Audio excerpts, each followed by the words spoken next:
We've been showing you pictures of fires that have been raging in the path of the storm, and one of them in Old Saybrook, Connecticut. Let me bring in Congressman Joe Courtney, whose district includes Old Saybrook. Congressman, good morning to you. What do you know about, let's start with that fire and the danger it poses? Well, again, I spent a pretty good portion of the day yesterday along the shoreline. I was not in Old Saybrook, but the next town over. The wind that was coming in from at eastern Long Island Sound was, I think, a lot higher than people were predicting or expecting, and the flooding as a result was a lot more acute than people expected, and that's really where I think it probably was pretty scary as far as the fire trucks being able to get in there. I mean, it sounds like Chief Dunn was unable to get close to the houses that were on fire, and hopefully the people evacuated. I mean, that was the message going out all day in New London, Stoneham, East Lyme, Niantic, was that at some point people were going to be cut off because of just the fact that the winds were coming in much higher than people were expecting, and high tide, which hit around midnight all along the shore there. It was just a really toxic combination. And I know that there are some towns that have had extensive flooding. The small town of Westbrook, for example, yeah. which the town itself is a ways away from the water, but I'm told that the town itself was flooded. I know we keep talking about we're waiting for sunlight in 3 or 4 hours to really get a sense of the damage, but in your district, do you have a sense of it early this morning, Congressman?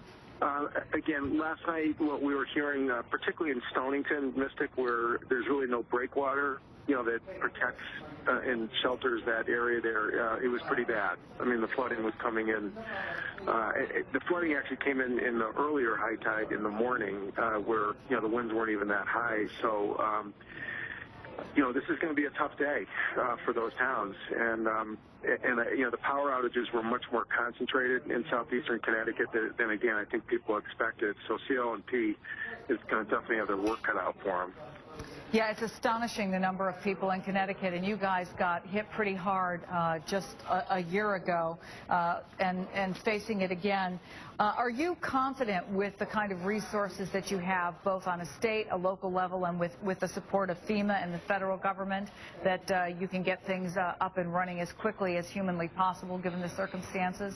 Well, the one lesson they learned this time that appears to be, somewhat in execution is that they put a lot more people on the ground. I was with the Vice President of Connecticut Light and Power last evening when the governor had his emergency operation meeting, and they know that, they're under a microscope here in terms of performing better. Personally, I just feel like we've got to look at how fragile this system is. This is actually the third storm in 14 months where hundreds of thousands of people in this state have been crippled. And, comparatively speaking, in terms of our neighbors, it just seems, really disproportionate. And, these systems just seem to go down awfully fast. And, it's a big investment. It involves, a big sea change in terms of just how we structure our power lines, but this is really starting to become a real problem for the state's economy when everything goes down